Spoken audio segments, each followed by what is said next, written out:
codependency happens, it's a recursive process. All right. So codependency doesn't mean one person relies on the other. What it means is that each person in the relationship has certain roles and dynamics that positively reinforce other roles and dynamics.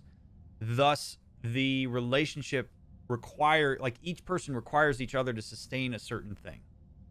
So an example of like a codependent relationship, for example, might be one person finds an immense amount of self-fulfillment out of caretaking, and another person doesn't really ever want to have to make decisions in their life.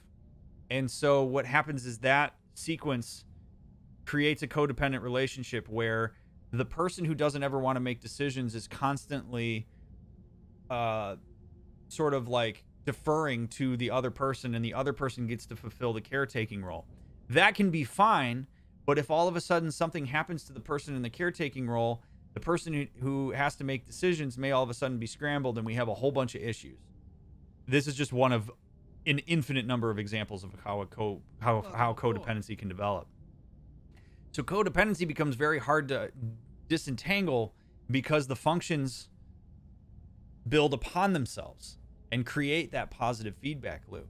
So the boundaries that we need to set are going to be relative to whatever the functions are of the codependent relationship itself. We need to be able to figure out how to help the other person maybe fill in some of the role and some of the dynamics that are being fulfilled by the other person, but also how we might outsource some of it so that the relationship can turn to a healthy balance of autonomy and connectedness, as opposed to a significant amount of enmeshment that's hard to detangle oneself from because they've become so codependent with each other on it.